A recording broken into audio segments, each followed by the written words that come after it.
Teman-teman sekalian yang dirahmati Allah Subhanahu wa taala, yang semoga selalu dijaga hatinya oleh Allah Subhanahu wa taala agar selalu thiqah billah, agar selalu percaya dan yakin kepada Allah Subhanahu wa taala.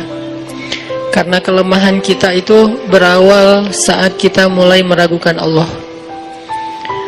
Dalam segala dinamika hidup, kita selalu butuh Allah.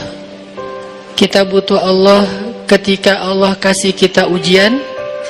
Bahkan tetap kita butuh Allah ketika Allah kasih kita nikmat. Kalau kita butuh Allah saat diuji, agar kesabaran kita terjaga. Karena orang yang tidak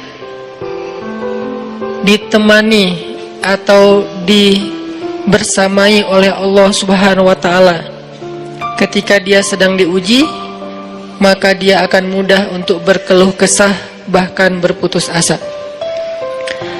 Kebersamaan Allah kepada dia saat dia diuji itu adalah Allah Subhanahu wa taala menghibur hatinya. Allah Subhanahu wa taala menenangkan hatinya. Allah Subhanahu wa taala menghidupkan hatinya dengan nikmat iman. Ala bidzikrillahi tatmainnul qulub. Innamal mu'minun idza dzukirallah wajilat qulubuhum. Bukankah dengan mengingat Allah hati menjadi tenang? Dan orang yang beriman apabila diingatkan dengan nama Allah, disebut nama Allah, maka hatinya akan bergetar. Ini bentuk Allah membersamai hambanya ketika dia dalam keadaan diuji. Allah menghiburnya dengan kalimat, alam yajidka yatiman fa'awa wa wajadaka dhallan fahada wa wajadaka ailan fa'aghna. Allah menghiburnya dengan kalimat, inna a'tainakal kautsar. Allah menghiburnya dengan kalimat, kalla saya'lamun summa kalla saya'lamun.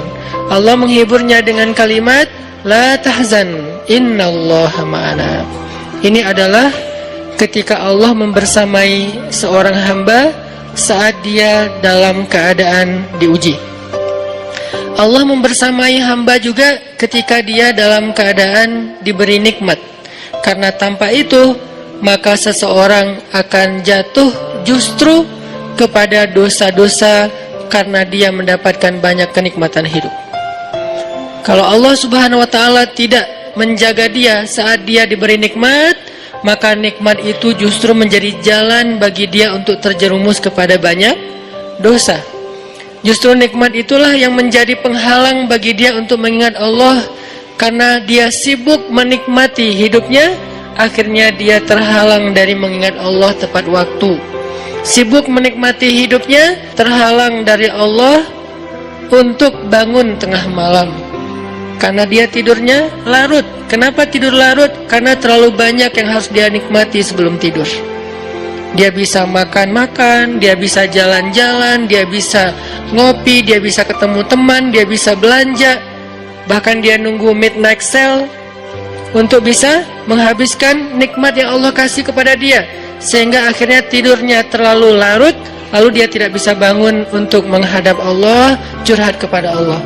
Hal yang selama ini dia lakukan justru ketika dia diuji oleh Allah. Ketika diuji oleh Allah, mudah bagi dia bangkit tengah malam, curhat, sujud panjang, menangis dalam doa. Ketika Allah kasih nikmat, curhatnya hilang, malamnya lelap, sampai bahkan subuhnya juga kelewat. Ini kalau Allah nggak membersamai seorang hamba ketika dia diberi nikmat. Sehingga orang yang seperti ini, kalau dalam keadaan seperti ini terus-menerus dalam jangka waktu yang lama, nanti dia akan terjebak di dalam istidraj.